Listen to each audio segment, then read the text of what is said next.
Hello, I'm Angeline Ong and welcome to Beat the Street, the show that gives you all the tradable news and data you need ahead of the Wall Street Open. Coming up, US stocks are indicated slightly higher, but investors are still braced for that inflation data and Fed minutes as well as they eye the Middle East and Treasury yields. ExxonMobil is set to buy its shale rival Pioneer for $59.5 billion, creating the biggest producer in the largest oil field in the United States. And a bit of sandal chic back in stock. Remember that hippie flip-flop maker? Well, it's set a $46 New York IPO price. We'll have more on that in just a moment. Now, good afternoon. I'm Angeline Ong. Welcome to this new edition of Beat the Street. Not long now before Wall Street starts trading, we've just got some breaking news just trickling through, and it's that PPI number, of course, really in focus ahead of the CPI number that we're also counting down to. For the year-on-year figure, we were expecting 1.6%. It was actually 2.2%, and excluding food and energy, the year-on-year figure 2.3%, and we got 2.7%. So slightly upside surprise for both, and this may be taken negatively. Let's have a look at what the markets are telling us.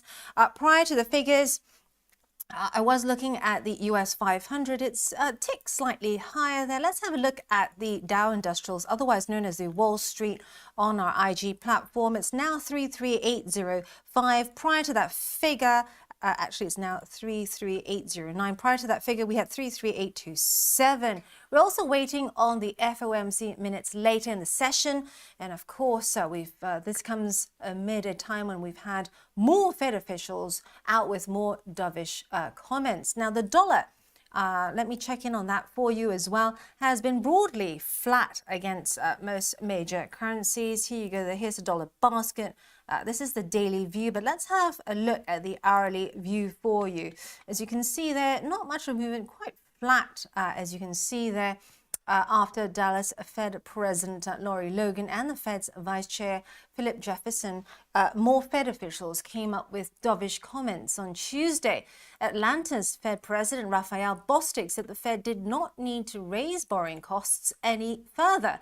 And we also had similar remarks from Minneapolis Fed President Neil Kashkari, followed later in the day. Now, if we were to look for a dissonant voice, it could be Christopher Waller. The Fed board member reiterated yesterday the central bank's determination to bring inflation down to its 2% target. Price stability is a primary responsibility of the Fed. This is why he said that they've taken forceful steps aimed at cutting inflation, and why they will stay on the job to achieve their objective. Waller, though, did not express his view on the best immediate course for monetary policy. Now, amid all that, after those dovish comments, it boosted the equity market pretty much across the world. We're seeing US stocks extending modest gains, it has to be said. Jeremy Naylor's been tracking all the action for us, especially on the S&P 500. What are the technicals saying? The technicals are saying some interesting things, actually. And in fact, this PPI number is just taking a little bit of money off the table. Let me just quickly start off, if I can, with a 1-hour candle chart on the S&P 500, just to show you what's happening. The close yesterday, 43.58. This is the vertical dotted line here on the hourly candle chart that we saw as at the end of yesterday's session. And this is where we are today, just something like around about 10 points up on the close last night. So yes, we are expecting a slightly stronger start to the trading day ahead. So that gives us a little bit of a steer as to what's happening today. And you can see, as we know, after having hit this 200-day moving average back in Tuesday last week, we've seen this acceleration on the upside, which has been an interesting move in what is otherwise a market where we've seen these new lower lows. And this break of this line of support at 33.36 back on the 21st of September, for me, was an interesting move. It was supported by this 200-day moving average. But what it is, I think, is another one of these steps lower. You get these steps when you get a trend in place. Sometimes they're quick, severe, they're obvious. This is developing to something which I think is going to see new lower lows. I wanted to bring up a couple of Fibonacci's on here just to show you this step action and how to trade them, because this fib here left us with this high we saw back on the 27th of July. At 6,046.07.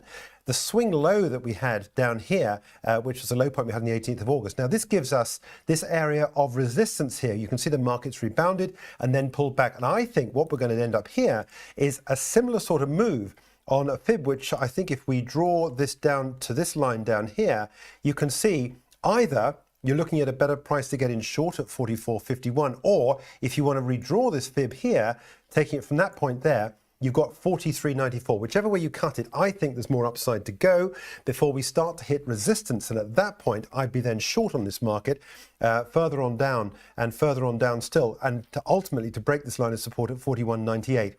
Yes, it's going to be a positive day. And in fact, it may be a positive week as we go into the rest of the week. We've got the FOMC minutes, of course, tonight to watch out for. And I think that could well be key in giving us a little bit of a flavour as to what's in the minds of the Fed. That being said, as you've just said, we've seen a lot of Fed speakers talk about the updated feelings on from that last meeting, which was a few weeks ago now. So it's a bit of water under the bridge, I think, really. But that's where we are at the moment, looking potentially for a stronger start to the trading day ahead. But I think there's some more downside to come.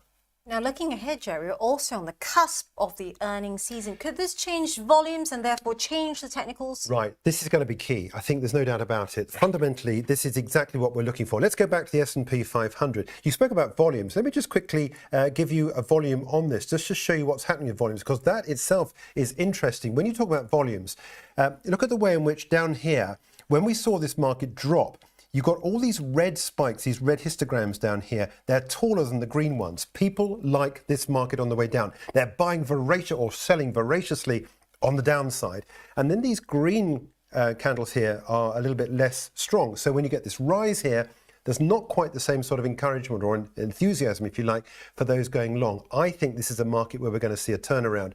But I think you're right. Fundamentally, Friday sees the bank start on the third quarter earnings. That could be key. It's going to give us a flavour as to how things are. If we see any hint of fragility within either corporate or consumer America, I think we're in for a bit of a dodgy third quarter earnings season, and that could be the trigger to take this market down. I will be back taking you through that, and I'll certainly be interested to see what's going to happen with those earnings, but that could well be key.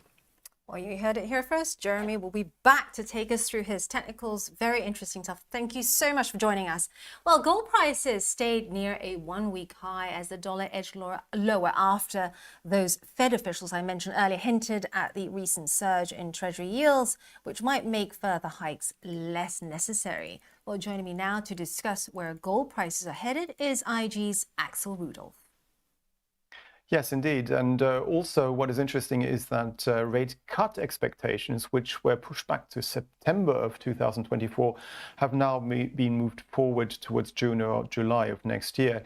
And if you look at the gold price, what is interesting here from a technical perspective is that we have gapped higher on the Middle Eastern tensions over the weekend, but we haven't actually filled in that gap. And instead, we are continuing to head higher and are now approaching the August low at $1,885 per troy ounce, and also the late June low at $1,893 per troy ounce. So we've got some pretty good resistance area going forward, which may actually cap further upside with regards to the gold price, but we may well still rally another $20 or so with regards to the gold price. Now, for this to change, what we would need to see is a fall through yesterday's low at $1,853, in which case we could potentially at least partially close this price gap. But what I also find interesting, and that's why I love technical analysis, is that the gold price itself at the beginning of October actually bounced off some really good support going back to February and March of this year between $1,811 and $1,805. And that bounce has then led, for fundamental reasons, of course, to the current upsurge that we're seeing at the moment.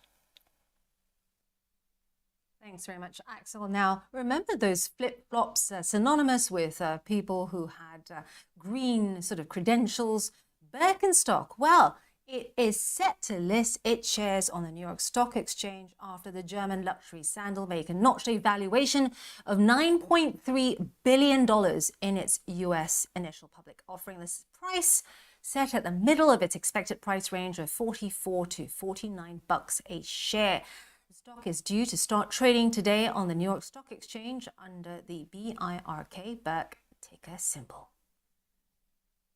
And another big story that we're following for you, ExxonMobil says it will buy giant shale producer Pioneer Natural Resources in an all-stock deal valued at $59.5 billion. Just showing you the shares here because ExxonMobil is one of our all-session shares on the IG platform, and it has been an interesting time in the last few hours. Just showing you the shares there, currently down around, well, it's gone flat now. It was down earlier, however, it's now flat on the hourly chart. Let's have a look on the daily for you because this is a deal that has been simmering for quite some time, and it's now finally come through, down 0.5% at the moment. Pioneer on other indicators is indicated higher. They offer $253 a share for Pioneer, and it's Exxon's biggest purchase since its $81 billion buy of Mobil Oil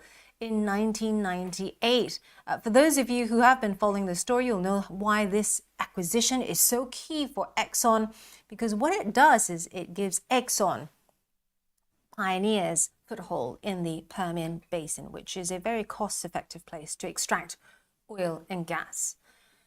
Walgreens has appointed Tim Wentworth as Chief Executive Officer. Now, Tim was the founding CEO of Cigna's health services organization, Evernorth. He's also previously led Express Scripts, a US-based pharmacy benefits manager.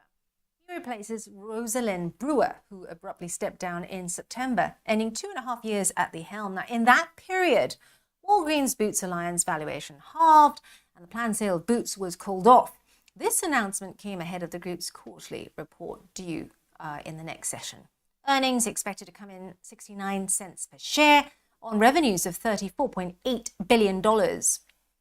Walgreens Boots Alliance won't be the only group to report. The market also looking out for numbers from Delta Airlines. And on Friday, it all really kicks off with JP Morgan, Citigroup, Wells Fargo, and outside of the banking sector, healthcare giant United Health. Now, before we go, let's have a last look at the markets for you. This is a view of Wall Street, just giving you the hourly chart here.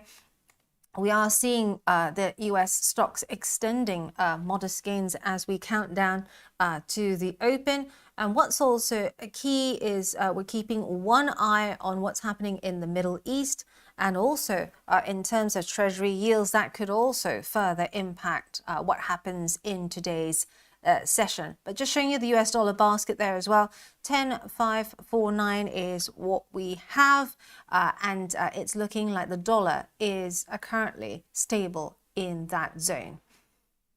Now, for more trading analysis, do check out our analysis on @IG.com and also on @Angeline Ong on Twitter. This is IGTV.